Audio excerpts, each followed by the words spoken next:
جی آج defence budget پر بات کریں گے۔ ڈیفنس بجٹ پر بات عام طور پہ ہونا یہ چاہیے کہ آپ کے دشمن ملک کی طرف سے یہ کرٹیسزم آنا چاہیے۔ بھارت اس پر بہت زیادہ کرٹیسزم کرتا ہے کہ آپ کا ملٹری بجٹ بڑھ گیا۔ وہاں سے کرٹیسزم آئے تو سمجھ میں آتی ہے کہ آپ کا دشمن ملک جو ہے وہ ففتھ جنریشن وار میں ہے، اور آپ کو یعنی پاکستان کو جس کے اوپر سی پیک کی ذمہ داری ہے، جس کے اوپر جیو پولیٹیکل سچویشن کی ذمہ داری ہے، جس کے پاس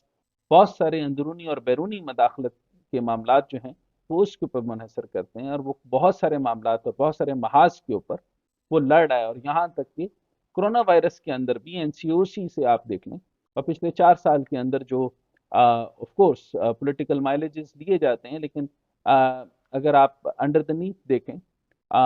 غور طلب بات یہ ہے کہ آپ کو ہر محاذ کے اندر، چاہے وہ سیلاب ہو، چاہے وہ آپ کے پر افتاد آ جائے، چاہے آپ پر خدائی آفات آ جائیں، ان سب معاملات کے اندر صرف آپ کو جو ہے وہ فوج ہی مددگار ملتی ہے۔ بلوچستان میں سڑکیں بنانے کے اندر نظر آئے گی تو آپ کو فوج نظر آئے گی، لیکن ایسا معاملہ کیونکہ پاکستان جس جیو اسٹریٹجک سچویشن کے اوپر، جس جیو اسٹریٹجک ماحول کے اندر رہتا ہے، وہ وہاں پہ بہت سارے معاملات کے اندر پاکستان ملٹری کی گراں قدر خدمات کو بالکل آپ مائنس نہیں کر سکتے۔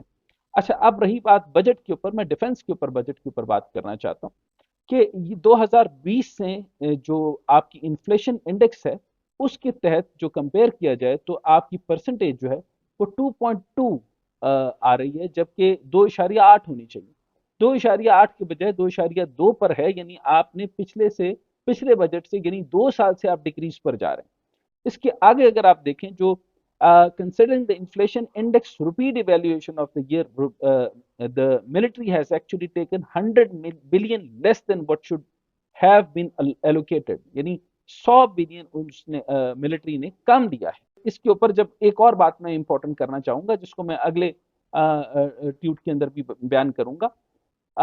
D G I S P R کی اپنی کوئی اوپینین نہیں ہوتی۔ یہ واحد انسٹیٹیوٹ ہے جس کی طرف سے D G I S P R ایک پورا ڈپارٹمنٹ ہے، جن کے اندر سے اسکیم ہو کر، اسکین ہو کر انفارمیشن آتی ہے، وہاں پر پورا کا پورا ایجنڈا پیش کیا جاتا ہے، اور وہاں پر جو ہے وہ آپ کی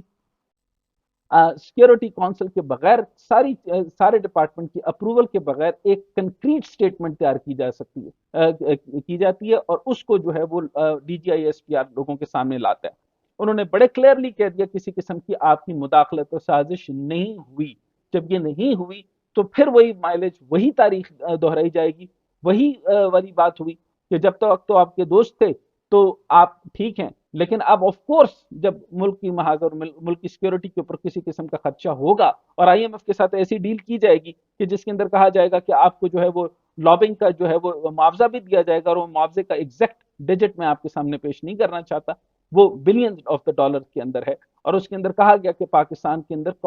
اتنے پیسے لے کر آپ کے اوپر نیوکلیئر کے اوپر کمپرومائز کیا جائے گا، نیوکلیئر پہ کمپرومائز کیا جائے گا۔ ایسے کو اگر ریبٹل پاکستان ملٹری نہیں دے گی، اس طرح کے اندر بفر سپین ملٹری نہیں لگائے گی، تو کون لگائے گا؟ تو اب آپ نے یہ دیکھا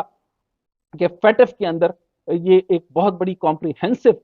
معاملہ تھا، جس کے اندر ٹیرر فائنانسنگ ہو رہی تھی، اے ایم ایل ہو رہا تھا، منی لانڈرنگ ہو رہی تھی، اور ان ساروں کو جو ہے آپ کے ملیٹنٹ گروپس جو ہیں ان کو ساروں کو کلین کر کے، کلیئر کر کے، بفر سپیننگ کر کے اس کو آپ کے سامنے لایا گیا، اور 58 بلین جو ہے وہ ریکور کیا گیا آپ کی اینٹی منی لانڈرنگ لا کے تحت۔ Highest of the highest military budget جو ہے وہ جن جن ملکوں کی طرف سے ہوتا ہے، اس کا میں آپ کے سامنے اگر پیش کروں تو آپ یہ دیکھیں کہ یونائٹڈ اسٹیٹ جو ہے وہ سب سے زیادہ ملٹری بجٹ ان کا ہوتا ہے، پھر اس کے بعد چائنا ہے، اس کے بعد انڈیا ہے، پھر یونائٹڈ اسٹیٹ ہے، رشیا ہے، فرانس ہے، جرمنی ہے، سعودیہ ہے، جاپان ہے، ساؤتھ کوریا ہے، اٹلی ہے۔ یعنی پاکستان ان کے مقابلے میں کوئی بھی اتنا بجٹ پیش نہیں کر رہی جتنا بجٹ الوکیٹ کرنا چاہیے۔ پاکستانی قوم کو اس چیز کے اوپر بہت تیزی سے سمجھنا ہوگا کہ ہماری جیو اسٹریٹجک لوکیشن کیا ہے، کتنے بارڈرز ہیں، اس کے اندر اندرونی اور بیرونی مداخلتیں کتنی ہیں۔ آپ کے پاس فورن ڈائریکٹ انویسٹمنٹ جب تک نہیں آئے گی، جب تک آپ کے پاس پولیٹیکل سٹیبلٹی اور مذہبی گروپوں کی طرف سے اگر خدا نخواستہ ملیٹنسی آتی ہے، ان کو مینج کرنا اور یہ سارے معاملات کو نظر میں رکھنا ان کی انٹیلیجنس گروپس کو دیکھنا اور انٹیلیجنس کے ڈائنامکس آپ کے پاکستان میں بہت فرق ہیں. تو ان ساری چیزوں کے اندر آپ ملٹری کو یہ نہیں کہہ سکتے کہ ان کا پولیٹیکل ونگ مضبوط نہ ہو. سو میں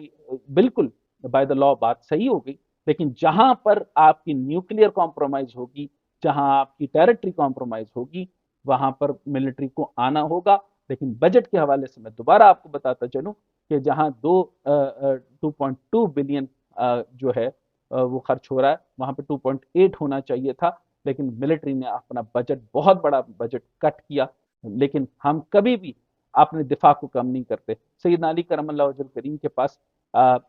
فاقہ کیا کرتے تھے، کھانے کو کچھ نہیں تھا، لیکن حضور علیہ الصلوۃ والسلام کی سنت کے مطابق نہ کبھی تلوار پہ کمپرومائز کیا، نہ کبھی گھوڑے پہ اور نہ زرہ پہ. سو آپ کس ملٹری کو کہنا چاہتے ہیں کہ آپ ریسورسز پہ کام کریں؟ ہم آلریڈی لیک آف ریسورسز کے ساتھ چل رہے ہیں. سو اس میں لیک آف ریسورسز کے ساتھ چلتے ہوئے ملٹری بجٹ کے اوپر جو کرٹیکل ڈسکشنز آپ کے میڈیا کے اوپر ہو رہی ہے، اس کو بالکل ڈسکریج کر کے آپ کو وائڈر پرسپیکٹو میں دیکھنا ہوگا. اور پاکستان ملٹری بالکل صحیح ڈیسیژن لے رہی ہے، اور صحیح ڈیسیژن یہ ہے کہ پاکستان کی نیوکلیئر پہ کوئی کمپرومائز نہیں ہوگا.